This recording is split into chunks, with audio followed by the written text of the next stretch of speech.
there, YouTube. That was Joachim Andersen's Opus 41, number 9, the Allegro. And the challenge we're going to be talking about for this etude is, of course, that there are a lot of notes and they go by very, very quickly. So what we really have to solve to learn this etude is not allowing our fingers to move fast, because our fingers inherently can move quickly, but they can't move quickly in the pattern that is required of us for this etude.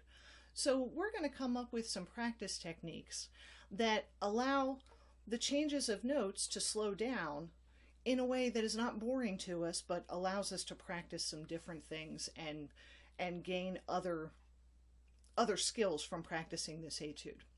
So let's talk first about what not to do.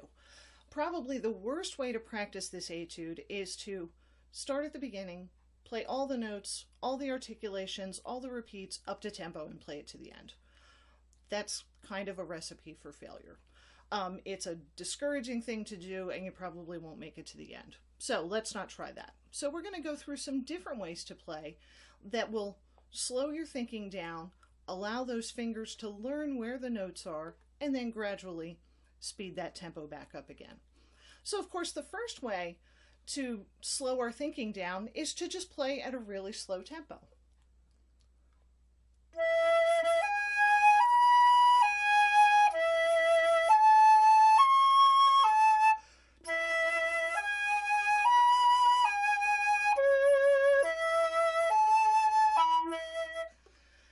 And of course we could do that the whole way through. The problem with that is, I don't know about you, but I'm bored already, and that was only 2 measures. I'm not sure I'd make it through the whole etude.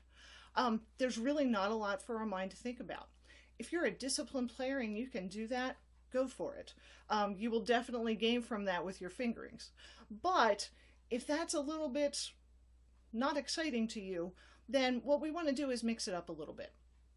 So the first way we can mix it up is to practice some of those quick articulations. So the first one I'm going to do is triple tonguing, and for every letter name, for every pitch, I'm going to triple tongue that pitch instead of playing it once.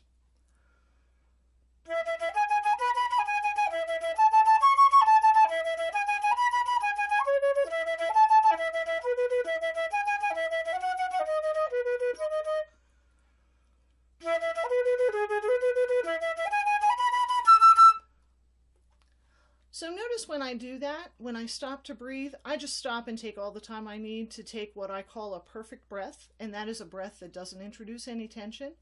That allows me to really focus on triple tonguing without building up that undue tension that can make tonguing so very difficult. But the neat thing about that is, as I'm playing my triple tonguing, think about what my fingers are doing.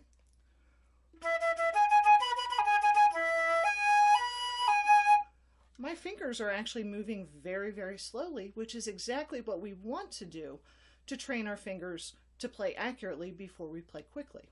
So triple tonguing is a great way to start.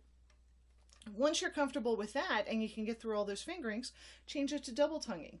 Now we have 2 articulations instead of 3. The fingers will move just a little bit faster, but still not too fast.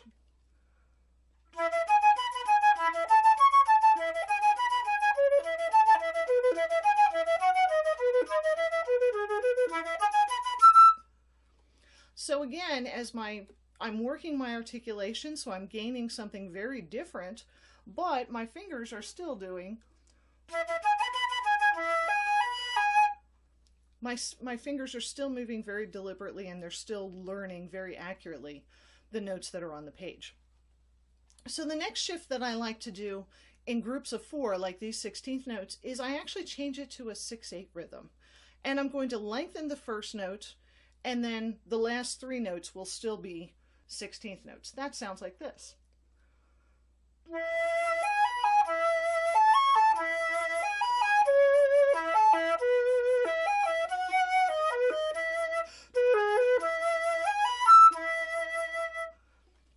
And then, of course, once you've mastered that, you can reverse it, put the long note at the end.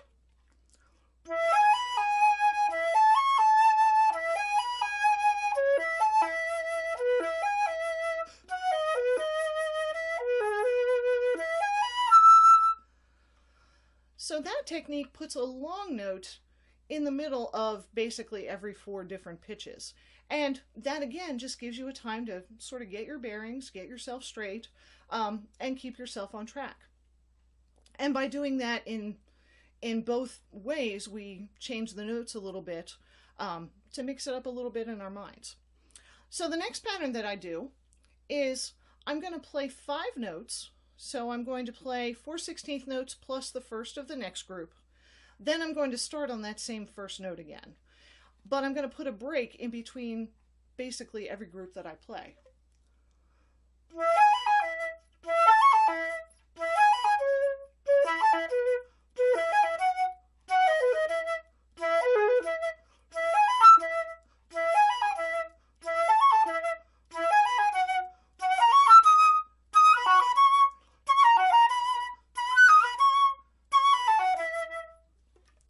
So again, I've given myself a little bit of think time with that added break in between each group of notes, but now the fingers are starting to move a little bit faster.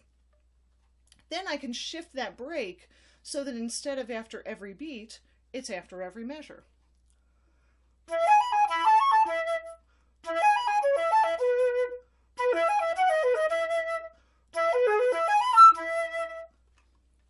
And by lengthening that out, eventually I'm going to be playing all of the notes of that etude, but I'm going to have learned them very accurately from the beginning so that when I play quickly, it's very predictable and very stable. I hope that helps you learn that etude. Please subscribe to my channel if you like what you hear, and we'll see you next time. Happy fluting!